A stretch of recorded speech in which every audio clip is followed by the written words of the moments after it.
こんにちは、カズマです。11月26日火曜日。時刻は間もなく3時を回りつつあります。もうここまで来ると本当に人がいないんでね、最近はもうこの場所へ来ることが多くなった気がします。お気に入りスポットというか。だってご覧の通り本当にね、誰もいないんでね。この静けさ、この川のせせらぎ。もう大半のことがどうでもよくなってきますね。休憩しようかな。ちょっと暑くなってきた。こ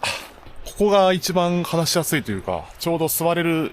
場所があったもんで、ちょうどいい大きさなんですよ。これが座りやすいですね。ちなみにね、これデニム破けちゃったんですよ。これ5年ぐらい同じものを履いてるんですけれど、確かね、無印良品で買ったんですけれど、だいたい5年ぐらい経ちますね。それはね、5年ぐらい同じものを履いてたら、そりゃ、廃れますよね。かなり元を取ったというか、できる限り少ない洋服で済ませたいというか、なるべく必要以上に多くのものは持たないことにしてるんでね、最小限のものさえあればそれで十分なんで、今日話すテーマなんですが、何かを始めるとき、それを継続して行うってなった際に、ハードルを下げること、これについて話したいと思います。ラジオ感覚でお聞きください。完璧なものは目指さなくていい。100点満点は目指さないこと。もう平均点どころか1点、2点だけでもいい。ほんのわずかでも自分にとってプラスになればそれでいいと思ってるんですよ。もうそれでいいじゃないですか。マイナスになるよりはほんのわずかでもプラスになる。昨日の自分よりも今日がいいみたいな。以前やった時よりも今回やった時の方がわずかながら手応えがあったとか、少しでも点数が上がった。もうそれだけでもいいじゃないですか。そうやってね、少しずつ積み上げていくことだったり、ほんのわずかでも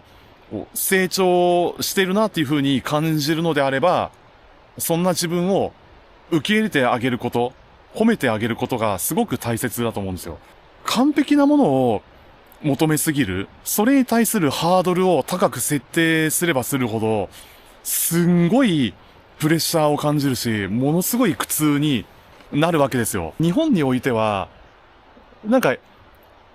点満点であるのが当たり前みたいな、そういう風潮があるじゃないですか。その減点方式での評価制度というか、もう100点満点であることを前提に、もし1個でも2個でもいけない部分があったり、ダメなところがあったり、それが些細なことであったとしても、すぐマイナス評価、すぐ減点されるわけですよ。それってちょっと厳しすぎないかなと思って、誰も喜ばないじゃないですか。誰もモチベーションが上がらないというか、もう日頃からマイナス評価されんじゃないかとか、ダメ出しされんじゃないかとか、そういう風に失敗してはいけないっていうような、そういう考え方で、日頃から過ごしていたりすると、人ってそういう時の方が意外と失敗しやすくなるんですよね。絶対ミスするなよとか、絶対失敗してはいけないっていう風に、プレッシャーをかける。それでもう強く、高圧的な口調で、言い続ければ言い続けるほど相手は萎縮してしまうというか、思うようにパフォーマンスが出せなかったりすることもあるんで、それはやりすぎだと思うんですよね。で、あと、そういった過ごし方、そういった行いを続ければ続けるほど、自己肯定感、自分を受け入れる気持ちっていうものがどんどん下がっていくわけですし、日本における幸福度っていうのも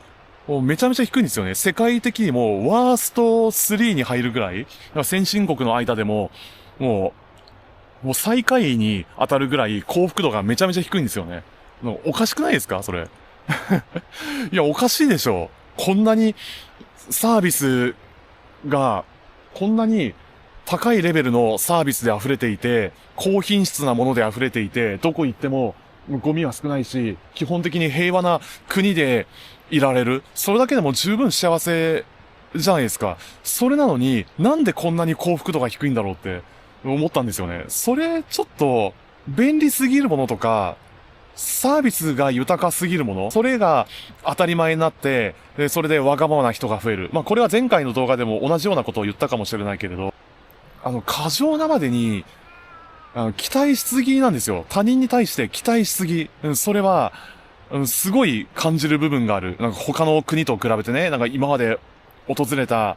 オーストラリアとかニュージーランドや、アメリカ、カナダ、あとはヨーロッパであったり、東南アジアもそうですし、本当に、もういい意味でも悪い意味でも、本当いい加減って言ったらちょっと言葉遣いあんまり良くないかもしれないけれど、程よく、のんびりとしてる感じがね、なんかすごく居心地いいなと思ったんですよ。誰一人とてそんなに完璧なものは求めてはいないし、少しでもできる部分があったりとか、ほんのわずかでも役に立つことができた。それで貢献できたと思えばさ、それでいいわけですし、もうそこにいる人たちもそんな事細かくダメ出しをしてくる人はほとんどいなかったわけですし、むしろやたらその細かいところを指摘したりダメ出しする傾向にあるのって、なんかそういう行いをする人の多い割合って、多分、日本がトップクラスに多いんじゃないかなと思うんですよね。それもさっき言ったように、100点満点であることが当たり前とか、学校においても5つの教科があったとして、4つの教科が仮に平均点を維持するか少し上だったりしたとしても、数学もしくは理科、何でもいいけれど、一つの教科が平均点以下だったりすると、もうそれだけで全否定されるんですよ。それちょっと厳しすぎないかなと思ってさ。で、仮にもし平均点を超えなかった、そこに達しなかったとしても、その前回の成績と比べて、今回の方が、少し点数が上がったとか、3点、4点、5点とか、ほんのわずかでもプラスになってれば、そこはちゃんと褒めてあげようよ。そこは褒めてあげるべきなんじゃないかなって思ったんですよ。あまりにも厳しすぎるじゃないですか。日本のその減点主義と、その100点満点を目指すところとか、完璧を求めたがる風潮っていうのは、その提供する側というか、それを何かをする側にとっては、もうめちゃめちゃプレッシャーなわけですし、ものすごいストレスであるわけで、メンタル的にも悪影響でしかないんですよね。その体を鍛える時もそうだし、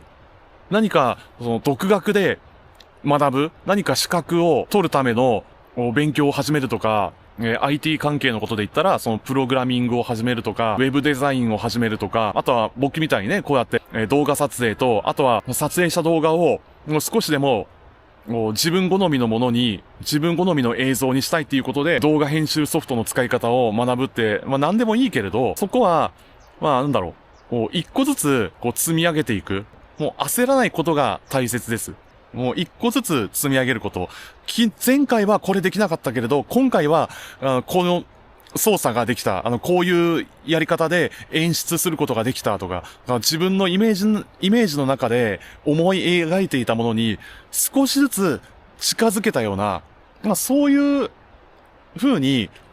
何かしらその自分の中で手応えを感じることができたんであれば、そこはもう、そういう時はもう素直に自分で自分のことを褒めてあげる。これがすごく大切だと思います。そこまでね、自分に対して、自分で自分のことをダメ出ししちゃいけないし、自分で自分のことを責めてはいけないんですよ。そういった行いを繰り返せば繰り返すほど、最終的には、もう人生に対する、希望を見出せなくなるっていうよりか、どう言えばいいんだろうな。もう何に対してもやる気が起きなくなる。何に対しても面白くない。つまらない。何やってもうまくいかない。自分はどうせ何やってもダメなんだっていう風に、そうやってね、自分で自分を責め続けてしまう。それを繰り返せば繰り返すほど、もう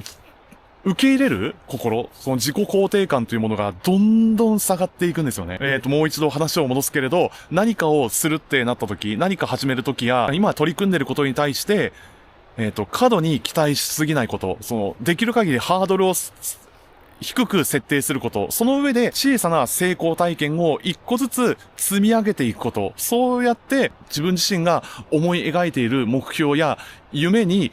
近づくことができれば、それでいいんじゃないかなっていうふうに、内心そう思います。大体そんなところですかね。これはあくまでも僕個人の意見というか、僕が今まで感じてきた中で、純粋にそう思ったこと、ありのまま感じたことを、ただ本心から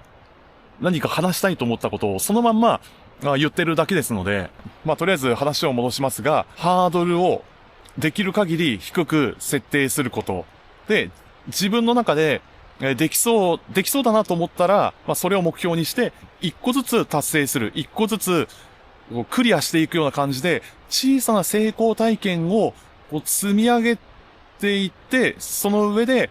これから先も、その自分自身の今やりたいことや、自分が目指していることに近づければいいんじゃないかな、というふうに思います。大体そんなところですかね。これね、基本的に全部アドリブで喋ってるんで、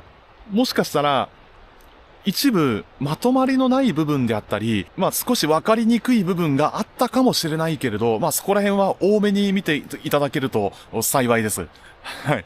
大体そんなところですかね。というわけで、今回の動画はこの辺で終わりにしたいと思います。最後まで見ていただきありがとうございます。今後ともよろしくお願いします。もし今回の動画がいいなと思いましたら、グッドボタンとチャンネル登録をしていただけると嬉しいです。それでは次回お会いしましょう。ありがとうございました。さよなら。